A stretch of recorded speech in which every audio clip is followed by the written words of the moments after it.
A questão 1 falava o seguinte: um sistema de amortecimento moderno de uma moto estradeira pode ser modelado matematicamente conforme ilustra a figura abaixo, tá aí a figurinha. Aí ele dá para nós aí as rigidezes das molas que aparecem aí, K1 e K2, tem os valores numéricos indicados, né, meio e 0,25 respectivamente. A massa aí do bloco que está representando toda a massa do sistema de amortecedor da moto também é conhecida, vale 2 kg. E a constante de amortecimento B vale meio quilograma por segundo. Então ele já deu até aí uma indicação de orientação de eixos, né? Aqui com J e I, os versores J e I, representando as direções Y e X. E também já sugeriu para nós aqui imaginar que o cara está sendo deslocado para baixo aí, né? Então ele colocou o X, apesar de o J, né, representar o Y, ele chamou de X para a gente continuar usando o X, né, e obter soluções X de T, que é de 1 grau de liberdade, conforme a gente vem estudando. Poderia chamar de Y aqui, porque está paralelo ao eixo J, né? Mas ele quis chamar de X na figura, então vamos considerar aí as mesmas convenções para a gente poder resolver esse negócio aí. Então, na letra A, ele fala para fazer a análise da dinâmica do movimento e encontrar a equação governante. Ele pede para fazer por 2 métodos, método de Newton e por princípio de D'Alembert. O método de Newton, ele é tranquilo, aí a gente já fez 1500 vezes em sala, então vou fazer pelo princípio de D'Alembert aqui e vocês repitam pelo método de Newton em casa e já aproveito para dar uma estudada a mais, né? Qual é a detalhe? Cuidado com as orientações que vocês adotarem, ou se não, se forem seguir essa orientação que está escrita aqui. Então vamos lá. O que dizia o princípio de D'Alembert? Que o trabalho virtual, né?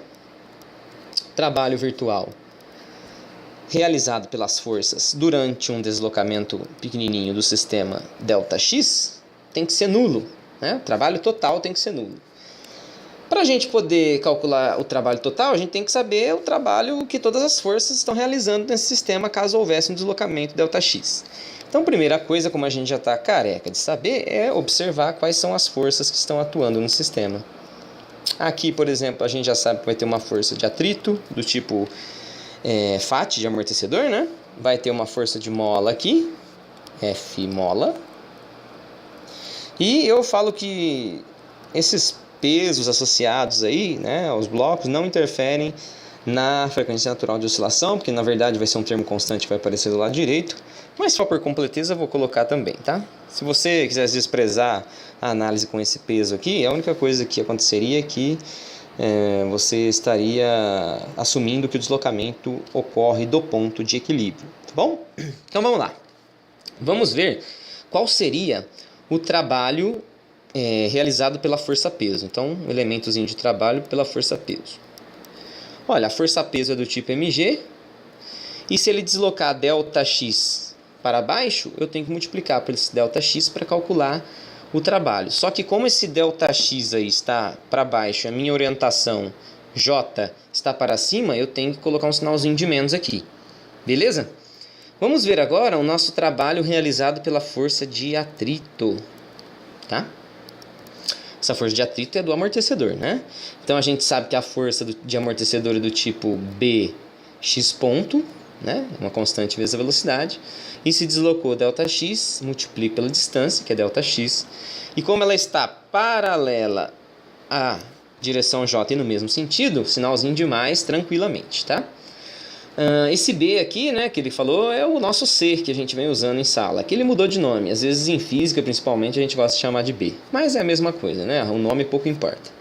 Vamos calcular também o trabalho, o elemento de trabalho, pela força de mola. Se a gente for calcular, a força de mola é do tipo Kx. Né? Se deslocar ΔX eu multiplico pela distância, como está paralelo aí. E está também no mesmo sentido do versor J que eu assumi positivo, então sinalzinho de mais aí, não preciso colocar nada a mais que isso. Entretanto, aparecia uma força lá meio esquisitona, né, quando a gente fazia o princípio de D'Alembert, que era a força de inércia, então a gente tem que fazer o trabalho desta força aí. A força de inércia era do tipo m x 2 pontos, vezes a distância para calcular o trabalho, e se ele está se movendo para baixo, a força de inércia vai estar para cima. Então, porque ela é resistiva, né? Força de inércia aqui, ó. Dessa maneira, sinalzinho de mais também. E aí eu posso somar todos esses trabalhos e igualar a zero, porque o trabalho total virtual, né, que a gente está imaginando esses deslocamentos, eles não existem de verdade, tem que ser nulo. Então se a gente fizer isso aí, olha que interessante, já posso até colocar o ΔX aqui em evidência, né? E ficaria assim, ó, menos mg mais bx ponto mais kx. Esse kx aqui é o k equivalente, né? A gente tem que calcular equivalente entre esses dois caras que estão em série. Lembrando aí que o k equivalente em série é só somar os inversos, e no caso de 2 é o produto sobre a soma, tá? Se fosse 3, você teria que fazer aí, somar o inverso dos 3, né? Lembrando lá que 1 sobre k equivalente é igual a 1 sobre k1, mais 1 sobre k2, mais 1 sobre k3 e assim por diante. Aqui, como só tem 2, é só essa expressãozinha, que se você simplificar, dá isso aqui, tá? Então esse k aqui é o equivalente. Esses valores de k1 e k2 são fornecidos, dá para você calcular tranquilamente. A força de inércia, então, mais mx 2 pontos. E aí já era. Só multiplicar por ΔX, que aparece em todo mundo, igual a zero. Como o incremento de distância nunca é zero, né? Ele sempre é diferente de zero, este outro cara aqui tem que ser nulo, para essa igualdade dar zero.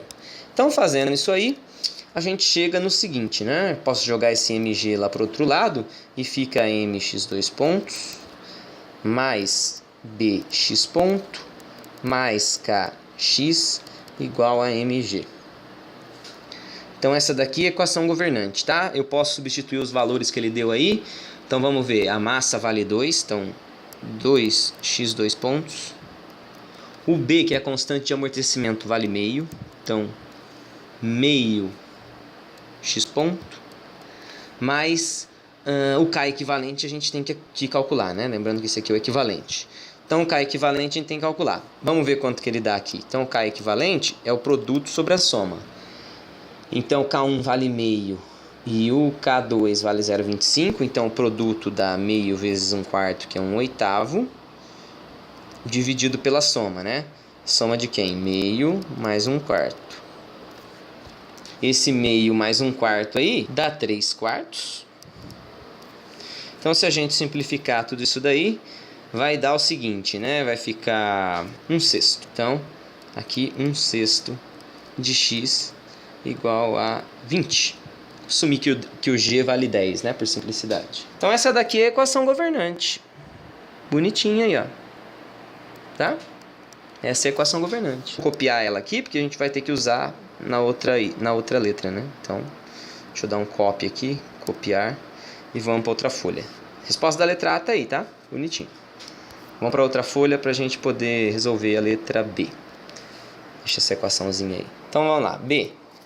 Qual a frequência natural de oscilação do sistema e o fator de amortecimento? Olha, para achar a frequência natural de oscilação, eu tenho que dividir todo mundo pelo cara que aparece na frente da derivada de maior ordem, que aí é 2. Então, eu tenho que dividir todo mundo por 2.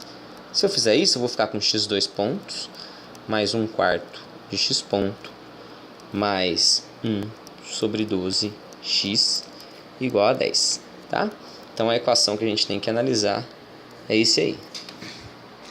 Olha, este cara que aparece na frente do x, deixa eu mudar a cor aqui, é a própria frequência natural de oscilação, né? Esse cara aqui é o ωn ao quadrado. Então, por essa analogia aí com o oscilador, ωn tem que ser raiz de 1 sobre 12, unidade radianos por segundo. Então tá aí. Frequência de oscilação mole, né? Lembrando que a importância de conhecer essa frequência natural de oscilação, né, uma das que a gente viu em sala, é evitar fenômenos de ressonância. Então, vamos fazer aí o cálculo do fator de amortecimento. Então, vou trocar de cor aqui. O fator de amortecimento, ele era definido como C, ou que era o fator a constante de amortecimento, né, do problema, dividido pela constante de amortecimento crítica. Nesse caso aqui, o C, que ele chamou de B aqui no problema, se a gente olhar aqui na equação, né? É o cara que está na frente do x ponto na equação explícita geral, não naquela modificada para achar a frequência, que é essa daqui, né? Eu tenho que olhar nessa outra aqui, ó, nessa de cima aqui, tá? Então, se a gente olhar ali, né, como só tem um amortecedor, a constante de amortecimento é a constante dele mesmo. No caso aí, vale quanto? meio, né? Então, vale meio esse cara aí. E a constante crítica a gente consegue calcular, porque vale 2m ômega n. Tá? Então, aqui fica meio. Aí, 2 vezes a massa vale 2, tá aqui bonitinho. E o ômega n a gente já viu que vale raiz de 1 sobre 12 radianos, né? Que se eu escrever aqui é a mesma coisa que escrever raiz de 12 aqui em cima. Tá bom?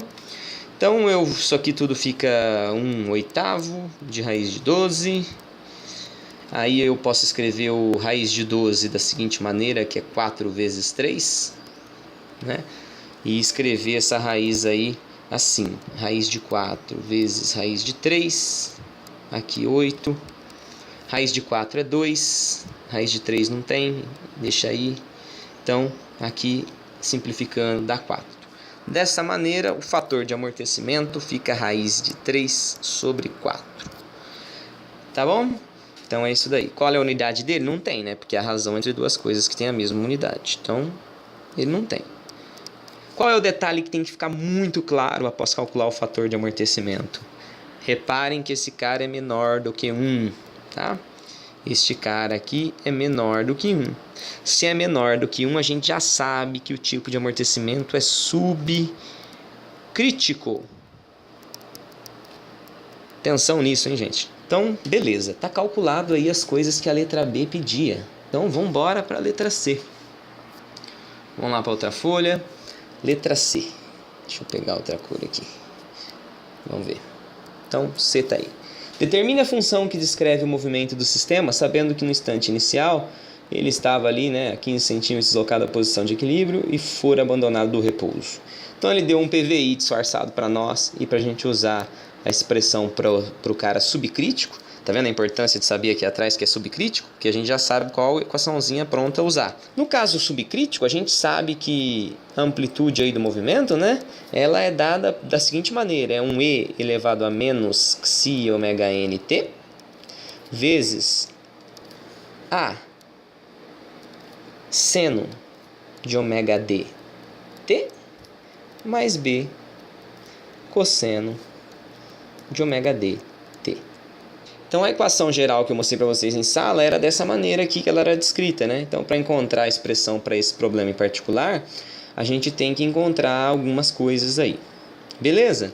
Então vamos lá, ó. Vamos dar uma simplificada nela, porque a gente tem um fator de amortecimento, né, que é raiz de 3 sobre 4, o xi ômega n que aparece lá em cima, aqui, ó.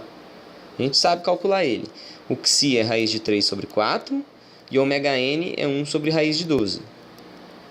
Ou raiz de 1 sobre 12, tanto faz, né? Então, a gente já sabe que aqui embaixo a gente pode escrever este raiz de 12 aí como 4 vezes 3, né? Aí dentro da raiz. O 4 sai fora como 2. Aqui fica a raiz de 3, que vai cortar com esse, vai dar 1/8. Então, onde aparece xi ômega n lá em cima, eu posso substituir por 1/8, para já ir colocando números mais bonitinhos aí. E o ômega d que aparece aqui dentro dos dois caras, né, que é a frequência amortecida do sistema, então a gente pode calcular também, porque a gente sabe. No caso subcrítico, ela é raiz de 1 menos xi quadrado vezes ômega n, tá? Então fica raiz de 1 menos xi ao quadrado, que é o fator de amortecimento, é esse cara aqui. Então fica 3 sobre 16 vezes ômega n, que é 1 sobre raiz de 12. Ou raiz de 1 sobre 12, tanto faz, mesma coisa. Olha, esse cara aqui, né? Então, 16 vezes 1 dá 16, menos 3, 15, 14, 13. Então, aqui fica a raiz de 13 sobre 16, tá? Vezes 1 sobre raiz de 12. Aqui a gente pode simplificar, porque raiz de 16 é 4, então sai como 4 aí. Aquele raiz de 13 fica bonitinho aí em cima. E raiz de 12 eu posso escrever 1 sobre 2 raiz de 3, tá?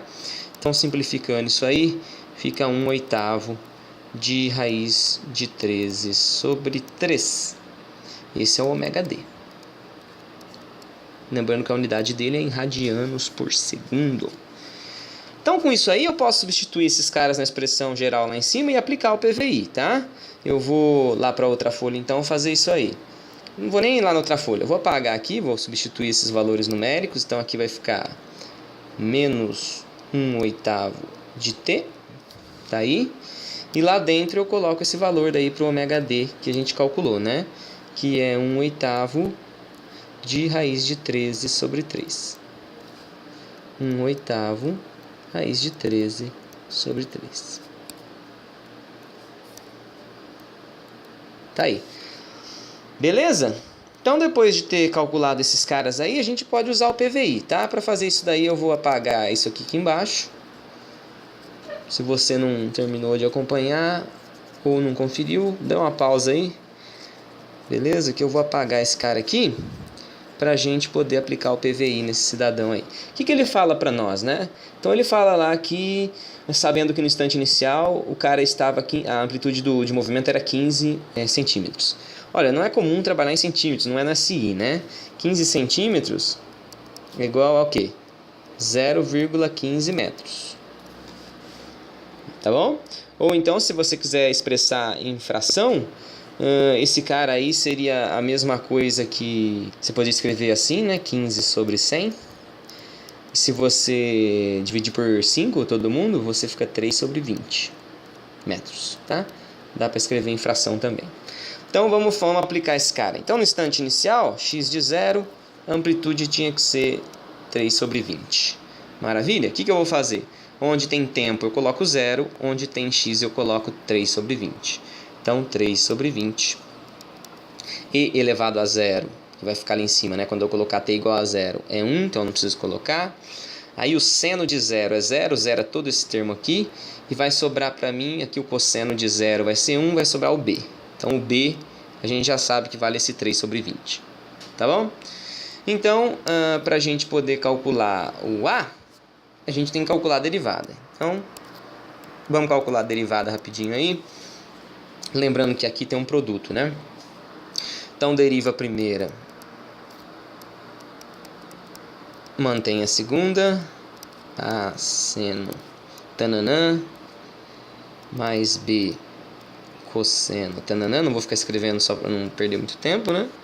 Aí eu mantenho a primeira e derivo a segunda.